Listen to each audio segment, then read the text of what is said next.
Welcome to Trenta, the eye of the Empire. La saison 3 de Foundation débarque le 11 juillet et voici ce que vous devez avoir en tête avant de la regarder. Allons. C'est l'heure de l'histoire, mon poulet au miel. On ouvre les petits volets. Cœur vaillant, œil sur la balle, on ne peut pas perdre. Les fans de science-fiction qui n'ont pas encore craqué pour regarder la série Foundation sur Apple TV+, passent cruellement à côté de ce que la télévision a de meilleur à offrir actuellement. Adaptée du roman classique d'Isaac Asimov, la série a impressionné les fans de l'histoire originale et en a même séduit de nouveaux qui ne la connaissaient peut-être pas encore. Si elle a conquis les fans d'Asimov, elle n'a pas été totalement fidèle au récit des livres, s'en éloignant dès la saison 1. De ce fait, le premier épisode de la saison 3 promet de nombreux rebondissements inattendus. Si les fans peuvent toujours se tourner vers les livres pour avoir une idée de la suite de l'histoire, ce n'est peut-être pas le plus adapté. Alors que les fans attendent avec impatience le lancement de la saison 3, c'est le moment idéal pour rattraper le retard accumulé après les rebondissements de la saison 2.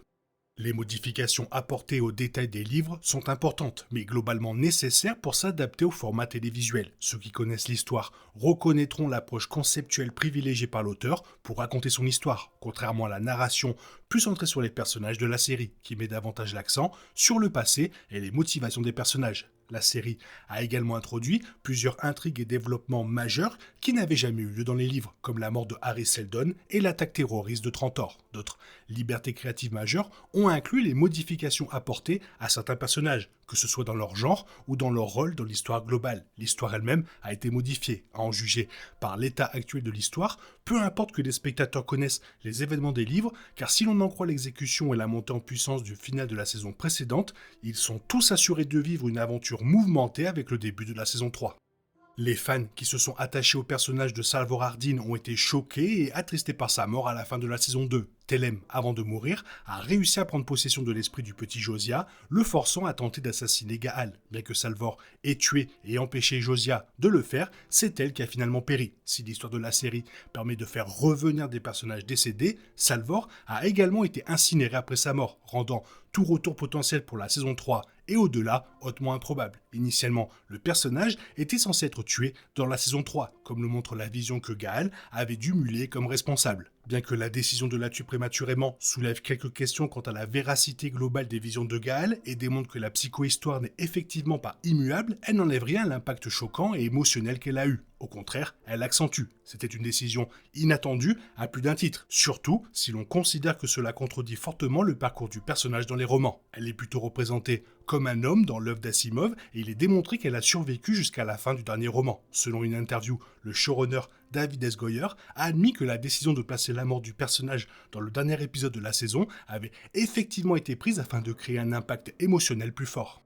Le personnage de Demerzel a connu un parcours pour le moins captivant, laissant les spectateurs sans cesse s'interroger sur les véritables objectifs et sur sa véritable allégeance. Lors de sa dernière apparition dans la série, elle avait pris le contrôle du trône de l'Empire. Elle a non seulement tué Frère Ossoir et Roux, mais elle a également fait arrêter la reine Sareth après l'avoir accusée d'avoir tenté d'assassiner Frère au Grand Jour. Sareth qui s'échappe finalement avec Frère à l'Aurore. De plus, elle a réveillé la lignée remplaçante de clones de Cléon, prenant la place de la lignée précédente. Cette dernière a même obtenu le premier radiant de Harry Seldon, lui donnant ainsi le contrôle total de l'avenir de l'Empire. En tant que robot, il est important de se rappeler que Demerzel agit uniquement selon sa programmation. Son objectif principal est de servir et de protéger la stabilité de l'Empire, même au détriment des clones de Cléon, car elle privilégie l'entité globale aux individus qui la gouvernent. Même si elle ne fait que suivre sa programmation, le pouvoir dont elle dispose désormais suffit à nous faire douter qu'elle ait un plan plus ambitieux en tête, qui se concrétisera dans la saison 3.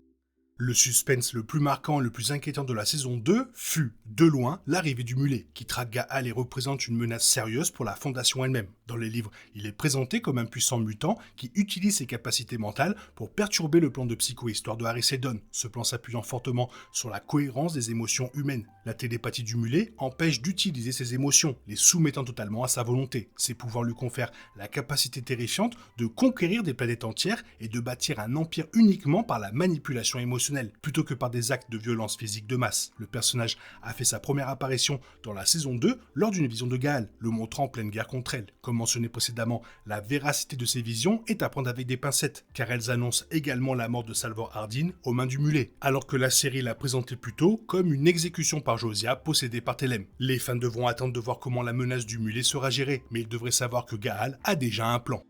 Bien qu'initialement réticente à cette idée, les visions de Gaal l'ont amené à croire qu'une seconde fondation est la clé pour contrer le plan du mulet visant à conquérir la galaxie et à détruire toute opposition. Si le plan initial d'Ari Seldon pour la seconde fondation était de l'utiliser comme protection du plan Seldon, la menace imminente du mulet lui a donné une toute nouvelle vocation. Établi sur la planète Inis, il a également été révélé que la seconde fondation sert également de refuge aux mentalistes, dotés de capacités mentales similaires à celles du mulet, ce qui leur confère assurément un avantage majeur.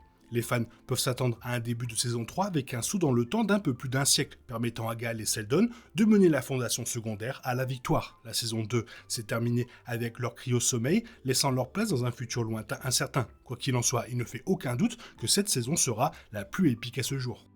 Alors que nous devons encore patienter quelques jours avant la diffusion de la saison 3 sur Apple TV+, les premières critiques vantent déjà les mérites de la prochaine série d'épisodes. Les critiques sont quasi unanimes quant à leur admiration pour la troisième saison, ce qui devrait encourager les fans qui craignent que l'attente de près de 2 ans n'ait freiné la progression de la série. Un critique a qualifié la troisième saison de Foundation d'odyssée époustouflante, captivante et cérébrale, saluant la grande qualité de la série malgré ses nombreux retards. Parmi les nombreux points positifs de cette critique, il souligne le caractère profondément humain de la série, qui contribue à donner un sens aux événements malgré son univers de science-fiction rigoureux. Un autre critique est également très élogieux pour la saison à venir. Entre le mulet, la meilleure version de l'Empire et une intrigue toujours fraîche, la saison 3 est la meilleure saison que Foundation ait proposée, remplissant de vieilles promesses et créant de nouvelles menaces dangereuses. Alors que la saison 3 approche à grands pas, les fans ont tout intérêt à se préparer pour ce qui sera sans aucun doute la saison la plus importante et la plus réussie de la série à ce jour. Avec une impatience plus grande que jamais après 2 ans d'attente, Foundation est prête à tenir la promesse de son principe, alors que l'Empire Galactique est au bord de l'effondrement. Je suis ravi de m'être mis à jour avec la série Foundation, ainsi qu'avec les livres, histoire de vous faire des petites vidéos. Alors bien sûr, d'ici vendredi, vous pouvez regarder les 2 saisons sur Apple TV+. Il va falloir un sacré courage. Ça va être un sacré marathon. Mais je vous conseille vivement de regarder cette série. La saison 3 va être impressionnante. Avec le mulet qui débarque, ça va être fou. L'IPAS est incroyable. Franchement, c'est une très très bonne série. Apple TV+, il nous donne toujours des séries pépites. Sinon, toi, n'hésite pas à me dire ce que tu penses de la série dans la zone commentaire. Et comme d'habitude, on se retrouve à chaque épisode. Je vous ferai une vidéo, soit sur cette chaîne, soit sur la secondaire. Bisous, bisous, bye bye. Il est impossible de compter sur les autres de nos jours. On est obligé de tout faire soi-même. Je me trompe? Rien de grave. J'avais tout prévu. Où va le monde? Je vous le demande.